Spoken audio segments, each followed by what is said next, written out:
कौशल्य राज्य, ये जो है ज्योतिर्मठ वहाँ पर पाया जाता है। अगला प्रश्न हमारे सामने है द्वारिका। द्वारिका कस्मिन् राज्ये अस्ति? द्वारिका जो नगरी है वो किस राज्य में है? तो वह है गुजरात राज्य। किस राज्य में है? गुजरात राज्य। अगला प्रश्न हमारे सामने है जगत गुरु कः आसीत? जगत गुरु कौन थे? तो बोले जगत गुरु शंकराचार्य। आपने चैप्टर में पढ़ा था ना, जगत गुरु शंकराचार्य। जगत गुरु यानी जो जगत के गुरु हैं, विश्व के गुरु हैं, वो केवल और केवल शंकराचार्य जी हैं। इसीलिए उनके नाम के आगे उनकी उपाधि लगाई जाती है जगत गुरु शंकराचार्य। चलिए, ये तो आपके हो गए एक पदेन उत्तर। इसके बाद आपको करना है एक वाक्यन। कौन से करना है बच्चों? एक वाक्यन। एक वाक्यन में सबसे पहला प्रश्न आपके सामने है शंकराचार्येण स्थापितानां मठानां नामानि कानि? शंकराचार्य के द्वारा स्थापित मठों के नाम क्या क्या है? तो आप लोग क्या करेंगे प्रश्न में से, क्योंकि ये एक वाक्यन है तो यहाँ से आपको पूरा प्रश्न लिखना है शंकराचार्येण स्थापितानां मठानां नामानि, और इस कानी को हटाने के बाद लिखेंगे सबसे पहला श्रृंगेरी मठम, गोवर्धन मठम, शारदा मठम और ज्योतिर्मठम। अगली बात समझ में, ये कानी जो है इसको हटा देना है और इसके बाद यहीं से पूरा आंसर लिखेंगे शंकराचार्येण स्थापितानां मठानां नामानि श्रृंगेरी मठम, गोवर्धन मठम, शारदा मठम और ज्योतिर्मठम। चूँकि ये एक वाक्यन में है, पूरा वाक्य में लिखना है। एक पदेन में पूछा था तो हम लोगों ने शॉर्ट लिख दिया था कि पश्चिमदिशि सुरेश्वराचार्यः उत्तरांचल राज्ये गुजरात राज्ये शंकराचार्यः, परंतु यहाँ पर एक वाक्य में लिखना है तो आपको पूरा विस्तार से लिखना पड़ेगा। चलिए अगला ख वाला प्रश्न देखते हैं। कः कस्य एकातायाः मूलाधारः? तो इसके आंसर में आप करेंगे कः कस्य को हटा देंगे, कः और कौन, तो इसकी जगह लिखेंगे धर्मः भारतस्य। धर्म भारत की एकता का मूल आधार है। बोले क्या किसकी एकता का मूल आधार है? तो बोले धर्मः भारतस्य एकतायाः मूल आधारः। बोले धर्म ही भारत की एकता का मूल आधार है। अगला प्रश्न हमारे सामने ग वाला, मठानी किमर्थम स्थापितानि? मठ क्यों स्थापित किए गए थे? मठानी किमर्थम स्थापितानि? तो आंसर में हम लोग लिखेंगे धर्म रक्षणार्थम वेदांत तत्वानां प्रचारार्थम च मठानी स्थापितानि। अब यहाँ ये लिखना है आपको कि धर्म की रक्षा के लिए, वेद रूपी तत्वों के प्रचार के लिए यह मठों की स्थापना की गई थी। किमर्थम मठानी स्थापितानि, कि मठों की स्थापना क्यों की गई थी, ग वाले प्रश्न में पूछा गया है। तो इसके आंसर में हम लोग लिखेंगे कि धर्म की रक्षा के लिए, वेद रूपी तत्व ज्ञान के प्रचार के लिए इन मठों की स्थापना शंकराचार्य जी के द्वारा की गई थी। ये हम लोगों ने चैप्टर में बहुत अच्छे से पढ़ा था और समझा भी था। अगला प्रश्न हमारे सामने है कि शंकराचार्यस्य चत्वारः शिष्या के? तो बच्चों सबसे पहले ही हम लोगों ने पढ़ा था चैप्टर में कि शंकराचार्य जी के चारों शिष्यों का नाम। तो आप लोग आंसर यहाँ से ही लिखेंगे शंकराचार्यस्य चत्वारः शिष्याः, के को हटा देंगे और के बाद लिखेंगे, हटाने के बाद सुरेश्वराचार्यः, हस्तामलकः, तोटकाचार्यः। ये यहाँ पर जगह नहीं थी इसलिए मैंने यहाँ नीचे लिख दिया है, तो पूरा लिखना है तोटकाचार्यः पद्मपादः इति। तो ये पूरा आंसर लिखना है शंकराचार्यस्य चत्वारः शिष्याः सुरेश्वराचार्यः, हस्तामलकः, तोटकाचार्यः, पद्मपादः इति। अगला प्रश्न हमारे सामने है कि भारत कथम रक्षितं भवति? भारत की रक्षा कैसे की जा सकती है? धर्म रक्षणेन एव भारतम सुरक्षितं भवति। तो धर्म की रक्षा करके भारत की सुरक्षा की जा सकती है। इसीलिए कहा था, हमारे चैप्टर में आया था कि धर्मो रक्षति रक्षतः। यही आया था ना चैप्टर के अंदर, ये पंक्ति आई थी। चाहो तो वो भी आप लिख सकते हो, ये यहाँ आप देख सकते हो धर्मो रक्षति रक्षतः। ये इस प्रकार से भी शॉर्ट में पूरा ये आंसर भी लिख सकते हो, और यदि आपको ये याद नहीं होता है तो आप पूरा ये लिखिए धर्मरक्षणेन एव भारतम सुरक्षितम भवति। चलिए बच्चों, ये आपके एक पदेन एक वाक्येन दोनों कंप्लीट हो चुके हैं।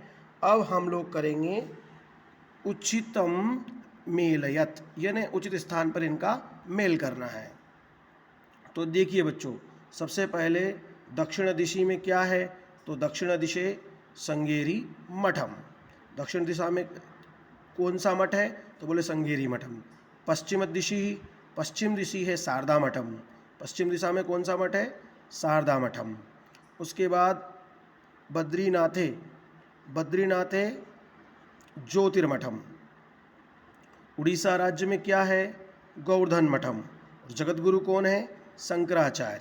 इस प्रकार उचित मेलनम भी हमारा कंप्लीट होता है। ये पूरी एक्सरसाइज मैं आप लोगों को इसलिए करवा रहा हूँ कि समय पर आपको अपनी फेयर कॉपी में इसको लिख लेना है। आज लिखवाया जा रहा है तो आज ही आप तत्काल इस वीडियो के माध्यम से पूरी एक्सरसाइज अपनी फेयर कॉपी में लिख लीजिए, क्योंकि 10 या 15 दिनों के बाद आपको स्कूल में कॉपी मंगवाई जाएगी, सबमिट करवाई जाएगी और फिर चेक की जाएगी और इस फेयर कॉपी का मूल्यांकन किया जाएगा, नंबर दिया जाएगा और जो आपकी वार्षिक परीक्षा एनुअल एग्ज़ाम की मार्कशीट में भी ऐड होता है। तो इसलिए ये कार्य बिल्कुल जो है सावधानी से और बहुत महत्वपूर्ण कार्य है कॉपी कंप्लीट करने का, ये भी हम लोगों को समय से करना है। चलिए अगला प्रश्न है हमारे सामने, प्रश्न क्रमांक 4। कोष्टक पदानी उपयुज्य रिक्त स्थानानि पूरयत। कह रहे हैं कि ये जो कोष्टक के अंदर शब्द दिए गए हैं, इनको इन रिक्त स्थानों में उचित जो जहाँ स्थापित हो सकता है उसको वहाँ स्थापित करके भरिए। तो हमारे सामने प्रश्न है नमामि शंकर लोक शंकरम।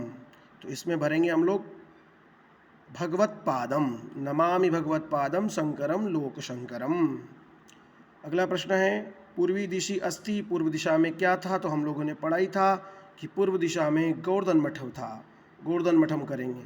उसके बाद ग वाला प्रश्न है या ग वाला रिक्त स्थान है रक्षितः रक्षिति रक्षितः। तो यहाँ पर क्या आएगा आप लोग जानते ही हैं, अभी मैंने आपको पढ़ाया था धर्मो, धर्मो रक्षति रक्षितः, ये वाला धर्मो भरेंगे आप लोग यहाँ पर। शंकराचार्य से चतुर्शिष्य नाम किम, तो सबको पता है पद्मपादः। क्या आएगा इसमें, पद्मपादः। धर्म एव भारतस्य एकतायाः अस्ति मूल आधारः। क्या लिखेंगे, धर्म ही भारत की एकता का मूल आधार है। चलिए अब विलोम पदानी। विलोम का अर्थ होता है बच्चों उल्टा। विलोम का अर्थ क्या होता है, उल्टा यानी विपरीत। धर्म है तो धर्म का विपरीत क्या हो जाएगा, अधर्मः। क्या हो जाएगा बच्चों, धर्म का अधर्मः। प्रसिद्धानि अप्रसिद्धानि। प्रसिद्ध का अर्थ होता है कि लोक में जिसकी ख्याति हो, विख्यात हो, तो उसका उल्टा क्या हो जाएगा, उसका उल्टा हो जाएगा अप्रसिद्धानि, यानी वो प्रसिद्ध बिल्कुल भी ना हो। तीसरा है स्मरणम। स्मरणम यानी याद किया हुआ, और इसका विपरीत हो जाता है विस्मरणम यानी भूला हुआ। गुरु, गुरु यानी जो हमें अध्ययन अध्यापन करवाए वह गुरु। तो गुरु का उल्टा क्या होता है, शिष्य। ज्ञानम, ज्ञानम अर्थात जो हमारी मेधा प्रज्ञा बुद्धि के अंदर विद्यमान ज्ञान है उसी को ज्ञान कहा है। तो ज्ञान का उल्टा क्या हो जाएगा, अज्ञानम, यानी जिसको बिल्कुल भी ज्ञान ना हो। तो ये आपके विलोम शब्द हो गए बच्चों, इनको भी आपको कॉपी के अंदर लिखना है पूरी एक्सरसाइज। अब बच्चों यहाँ पर थोड़ा व्याकरण का भाग दिया है। यहाँ पर प्रथमा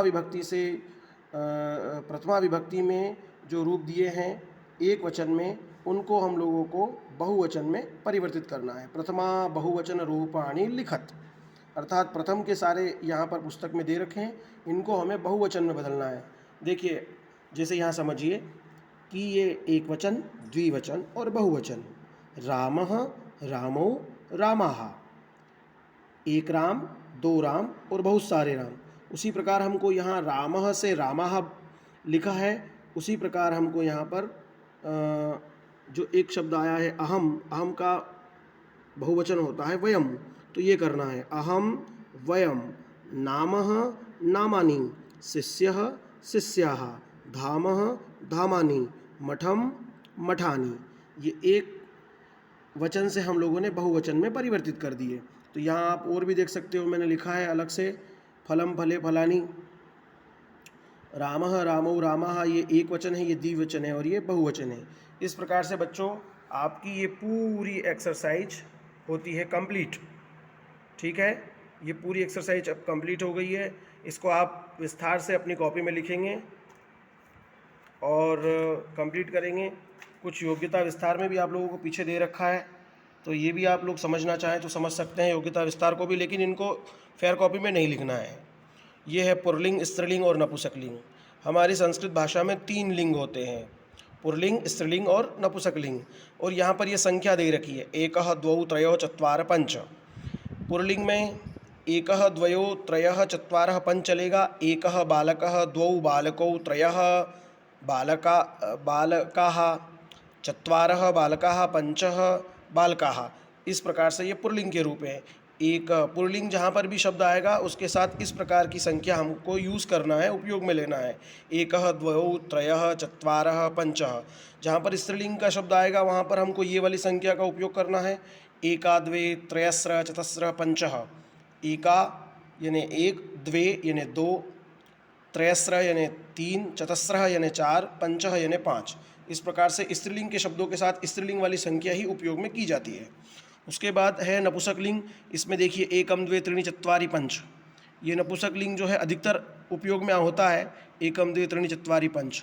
तो ये नपुंसकलिंग के शब्दों के साथ उपयोग में होगा। एकम फलम, द्वे फले, त्रीणि फलानि, चत्वारि फलानि, पंच फलानि।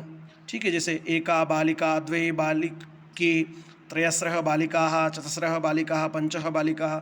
इस प्रकार से मैंने इनके उपयोग भी आपको, किस प्रकार से इनका उपयोग किया जाता है, किस प्रकार से इनको उपयोग में लाया जाता है, ये भी मैंने आपको बता दिया। चलिए ठीक है, तो ये योग्यता विस्तार था। इसी के साथ आपकी पूरी एक्सरसाइज अब कंप्लीट हो जाती है। ठीक है, यहाँ पर समझने के लिए भी इन्होंने दिया है, अवधेयम त्रिषु लिंगेषु संख्याः चतुपर्यंतम भेदम भवति भेदो नास्ति। इस प्रकार से इन्होंने दे दिया कि आचार्य, सुरेश्वराचार्य, हस्तामलक, टोटकाचार्य और पद्मपाद, पूरी सारणी इन्होंने बना दी। आचार्य कौन कौन से हैं, तो बोले सुरेश्वराचार्य, हस्तामलक, टोटकाचार्य और पद्मपाद। नाम सरस्वती, भारती, पुरी, ये तीर्थों के नाम बता रहे हैं, तीर्थ, आश्रम, गिरी, पर्वत, सागर, वनम, अभ्यारण्यम। ठीक है, ये कोई इतनी महत्वपूर्ण नहीं है, ये इसको हम पहले ही पढ़ चुके हैं, इसलिए केवल इसको आप देख सकते हैं। चलिए, जितना मैंने आपको बताया ये योग्यता विस्तार आपको नहीं लिखना है, बाकी पूरा का पूरा आपको जो है यहाँ तक प्रथमा से बहुवचन तक आपको फेयर कॉपी में कंप्लीट करना है। चलिए, बहुत बहुत धन्यवाद। समय पर अपनी कॉपी कंप्लीट करें और जैसे ही आपको निर्देश दिए जाते हैं आप लोग अपनी कॉपी विद्यालय में आकर चेक करवाएंगे।